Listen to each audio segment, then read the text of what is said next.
we look at Stepsisters, it's a fun comedy, and it touches on some really important themes in the Black Greek experience and the white Greek experience. Yes. Why did you choose this? Well, our screenwriter Chuck Hayward, who wrote the film, this all came from, we were at drinks one day. He showed me a YouTube video of a white sorority in the Midwest at a black step show stepping, and they were killing it. And we were like, there is a movie here because we want to know, like, how'd they get here? How'd they get so good? What was the reaction on campus? And then I started talking to some other friends of mine. I went to Morehouse, which is an HBCU, but I talked to friends of mine who went to predominantly white institutions, and to learn that this type of thing happens and has been happening for years on predominantly white campuses, where the Black Greek system would team up with the non-Black Greek system, and they would sort of, in a way to bridge the gap between the Greek system, they was, the Deltas would go teach the white sorority how to step. And so we knew that what we were depicting is real, is authentic. It actually happens in real life.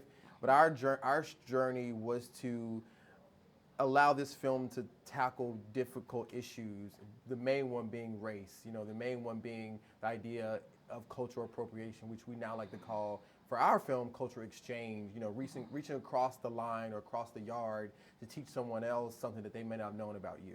Right.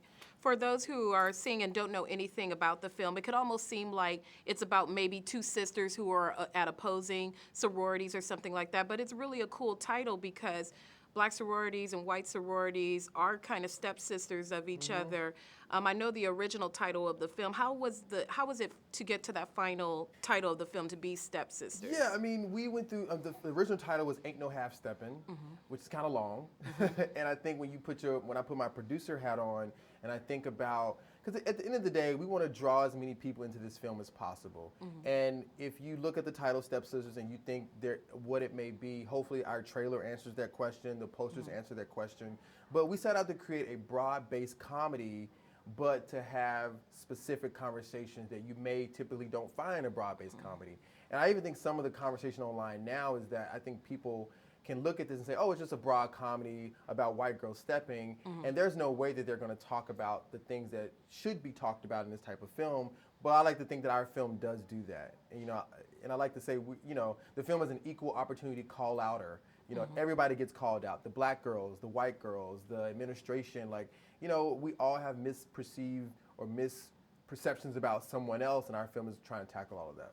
Since it has become such a widespread topic now where you see this kind of intermingling of Greeks and a more commonality, what do you want viewers to take away from this film after they finish watching it? That's just it. We want them to take home the strong sisterhood themes, just the strong things that we all have so much to learn from each other. I personally don't think that one particular race or this owns anything, but I do think that there are certain things that being Greek means for me that it may not mean for someone who hasn't lived in my shoes, about being black, what that means for me. And I think that what we want to do is just to, put everybody in a room and let them have a conversation. If I'll be happy as a producer when people are getting to online arguments about what they took away from the film and what the film means about them, because I think as a filmmaker, all we want to do is just to start the conversation.